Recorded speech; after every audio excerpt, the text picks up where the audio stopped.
ఈరోజు నిజంగా బ్యాడ్.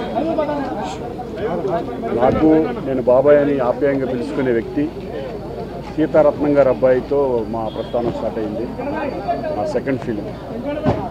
అక్కడి నుంచి ఎన్నో సినిమాలు ఆయనతో ఉన్న నాకు అనుబంధం కానీ ఒక ఫ్యామిలీ పర్సన్గా మొన్న కూడా ఈ మధ్య కూడా ఎప్పుడు కూడా ఫోన్లో మాట్లాడుకుంటూ ఆయన ఆరోగ్యం బాగోలేదు అని తెలిసి కూడా ఎప్పుడు మాట్లాడుతూ ఉంటాం. బాబాయ్ బాబాయ్ అని బాబాయ్ తెచ్చిన వ్యక్తి ఈరోజు గొప్ప ఆర్టిస్టు లేరు అనేది నిజంగా జీర్ణించలేకపోతున్నాం. అటువంటి గొప్ప వ్యక్తి గొప్ప ఆర్టిస్టు మా ఇండస్ట్రీకి దూరం అయినందుకు మేము చాలా బాధపడుతున్నాం. ఆయనకి ఆయన ఆత్మకి శాంతి చూపాలని మనస్ఫూర్తిగా భగవంతుడిని కోరుకుంటున్నాను. అలాగే వాళ్ళ కుటుంబ సభ్యులందరికీ కూడా నా ప్రగాఢ సానుభూతి తెలియజేస్తున్నాను. ఎందుకంటే ఈ టైంలో ఇంకేం మాట్లాడలేం. ఎందుకంటే రెగ్యులర్గా ఎప్పుడు కూడా మాట్లాడుకునే వ్యక్తి ఈరోజు మా దగ్గర లేడనే బట్టి చాలా బాధగా ఉంది.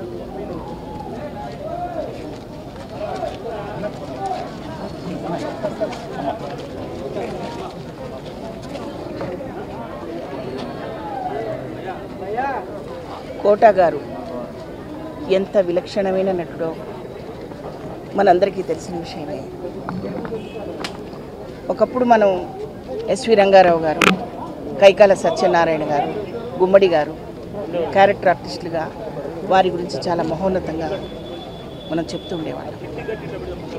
వారందరికీ ఏమాత్రం తగ్గకుండా ఒక ఎస్వి రంగారావు గారు చేసిన పాత్రలు కానివ్వండి, గుమ్మడి గారి పాత్ర కానివ్వండి, కైకాల సత్యనారాయణ గారి పాత్రలు కానివ్వండి, ఏ పాత్రకైనా న్యాయం చేకూర్చి ప్రాణం పోసిన మహానటుడు మన కోట శ్రీనివాస్ గారు. సినిమా ఇండస్ట్రీలో ఆయనకున్న ప్రాధాన్యత చాలా విలువైనది, చాలా పటిష్టమైనది. అటువంటి గొప్ప నటుడితో నేను కూడా ఒక 8 సినిమాలు ఆయన కాంబినేషన్లో యాక్ట్ చేయడం, ఆయన నాకు మామగారిగా, తండ్రిగా, కో ఆర్టిస్ట్గా కొన్ని సినిమాల్లో పనిచేయడం జరిగింది.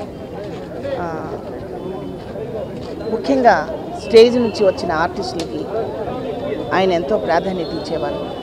నేను స్టేజీ ఆర్టిస్ట్గా సినిమా ఇండస్ట్రీకి వచ్చినందుకు ఆయన చాలా సంతోషపడుతూ ప్రతి సినిమాలో ప్రతి సీన్లో కూడా నన్ను ఎంతో ఎంకరేజ్ చేసేవారు. ముఖ్యంగా తెలుగు కళాకారులకి ప్రాధాన్యత ఇవ్వలేదు అనే విషయంలో ఆయన ఎంతో అసంతృప్తి పడుతుండేవారు. పోరాడారు. ఆ పోరాటంలో ఎంతవరకు సక్సెస్ అయ్యామనేది మనందరికీ తెలుసు. ఆయన లేని లోటు మాత్రం మేమందరం చాలా చాలా ఫీల్ అవుతున్నాము. ఆయన ఆత్మకి శాంతి కలగాలని, అటువంటి అద్భుతమైన ఆర్టిస్ట్ని పోగొట్టుకున్నందుకు బాధపడుతూ క్షంతవ్యాన్ని తెలియజేస్తుంది.